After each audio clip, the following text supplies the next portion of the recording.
না সাকিব আল হাসান বন্ধুর জন্য ভিডিও বার্তা দিয়ে কান্না শুরু করছে। তুমি কি হাঁটতে পারিস? অল্প, ডাক্তার বেশি মুভমেন্ট করতে মানা করছে। নিজের খেয়াল রাখলে তো তোর হার্টে যে একটা ব্লক আছে এটা আগেই বুঝতে পারতি। যে যাই বলে এটা হলো অনেক কিছু শিক্ষা আছে এগুলোর ভিতরে। সহপাঠী, বন্ধু বান্ধব এগুলো সাধারণ জিনিস না। বন্ধু এমন একটা বানাও যে বন্ধুটা রাত্রে 3টার পর বিপদে পড়লে রক্ত দেওয়ার প্রয়োজন হলে দৌড়ায় তাকে রক্ত দিতে যায়। আর এমন বন্ধু বানায় না যে আমি রক্ত দিব আমার রক্ত কমে যাবে, এইরকম বন্ধু বানাবে। এক দাস্তানের আগারে বসিয়া হেরুনো মাটির ডেলা হাতে নিয়ে শুকিয়ে দেখেন রয়েছে কস্তরি মেলা।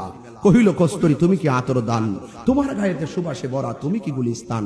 কহিল কস্তরি অসব কিছু নহি আমি অতি নিচু মাটি, ফুলের সহিত থাকিয়া উহার সুবাসে হয়েছে কাটি। সৎসঙ্গে স্বর্গবাস, অসৎসঙ্গে সর্বনাশ।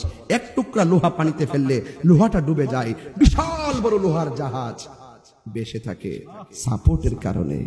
বন্ধু যখন বন্ধুর পাশাপাশি দাঁড়িয়ে যায়, দুঃখ কি কষ্ট কি তার গায়ে লাগে না। বন্ধু যখন বন্ধুর পাশে কাঁধে হাত মিলায় তখন মনে রাখবেন তার দুঃখ কষ্ট দূর হয়ে যায়। রাসূল বলেন ওই মানুষটার জীবন ধন্য যে তার জীবনে একটা ভালো বন্ধু সংগ্রহ করতে পেরেছে। ভালো বন্ধু কি বন্ধু? ভালো বন্ধু। ভালো বন্ধু কে?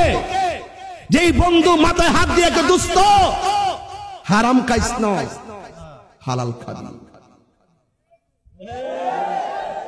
ওই দুস্থটা ওই বন্ধুটাকে বানাবেন।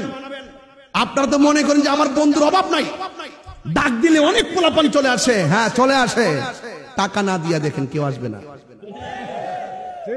আরে বন্ধু বন্ধুর সঙ্গে শুডাউন দিতে গেলে তেলের টাকাটা দেয়। কথা বলেন না কেন? নিজের মোবাইলটা চেক করবেন, দেখবেন যে 5000 ফলোয়ার ফিল আপ। একটা লেখা দিয়া দেখেন আপনার মৃত্যু সংবাদ, এরপরও এখানে 1200 100 আর 150 বেশি কমেন্টসই হয়। আপনি 5000 ফলোয়ার, এই 16 লক্ষ ফলোয়ার, এরপর আপনার 5000 ফ্রেন্ড, এগুলোতে কি করবেন? এগুলো সব নকল। বানানোর মতো একটা আদর্শ বন্ধু বানান, যেই বন্ধুটা বিপদে আপনার পাশে দাঁড়িয়ে যাবে, গাঞ্জার আসর থেকে আপনাকে তুলে নিয়ে আল্লাহর ঘর মসজিদে নিয়ে যাবে। কথা বলেন ঠিক কিনা? এমন বন্ধু বানাইতে হবে। একটা বন্ধু একটা সমাজকে চেঞ্জ করতে পারে, পারে না? আল্লাহর হাবিব সাল্লাল্লাহু আলাইহি সাল্লামের সাহাবায়ে কেরাম এমন রাসূলুল্লাহকে ভালোবেসেছেন। ইয়া রাসূলুল্লাহ আপনি যদি বলেন আপনার জন্য আমরা জীবন দিয়ে দিব, সুবহানাল্লাহ বলবেন না? হাসানী সাহেব যখন ডাক দিবে আপনারা কি ঘরে বসে থাকবেন? তিনি কি তার স্বার্থে ডাক দিবেন? ওনার জীবনী কি ওনার বংশ কোনো কারণে আপনাদেরকে ডাকছে? ডাকছে শুধুমাত্র সুন্নিয়তের জন্য।